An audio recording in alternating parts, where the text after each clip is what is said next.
Diction refers to the specific words a writer chooses because of the feelings and implications that go along with those words. There are two main ways to analyze diction in an essay or speech. The first way to analyze diction is to look for patterns. Scan through the lines and see if you can detect several words that are related. Maybe there are a lot of happy, positive, good feels sprinkled throughout the paragraphs, or maybe you notice a series of aggressive words popping up like weeds. When you notice a pattern, you can talk about the tone of the piece or how the writer is trying to tie positive or negative emotions to the content matter. In the 2012 AP analysis prompt about Kennedy's reaction to the steel industry's rising costs, link in the description below. You could write something like, Kennedy's diction lays out his frustration with the steel companies and works to vilify them. His audience will hear the steel companies and their actions associated with unjustifiable, irresponsible, defiance, and contempt.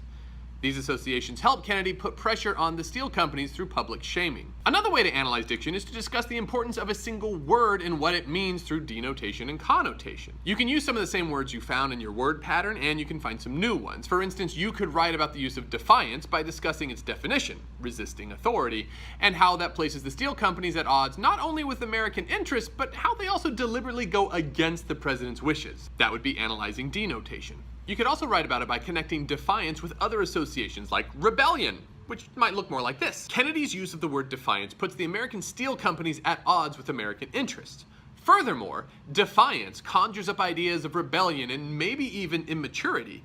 By choosing this word, Kennedy's diction paints a picture of a group not dissimilar to a moody teenager who intentionally goes against his or her parents out of spite. One more example. Kennedy uses the term sacrifice to show what other Americans are willing to do for their country. To talk about denotation would be to talk about how they are literally giving something up to support the cause. But connotation could allow you to make larger connections. Sacrifice, for instance, is associated with charity, righteousness, and humility. So by focusing on sacrifice, you could write about Kennedy's diction by saying something like this. Kennedy's use of sacrifice is important because it is sandwiched between Kennedy's more negative diction. While the steel companies are being connected to words like ruthless and power and profit, other Americans are being connected to sacrifice. Juxtaposing these ideas, Kennedy praises the average American and their willingness to help while condemning the steel companies. Sacrifice is what Kennedy has been asking for from the companies, but his use of the word here is to contrast their behaviors with real American generosity. All right, everybody, that's it for this Cram session. Just remember, when you analyze diction,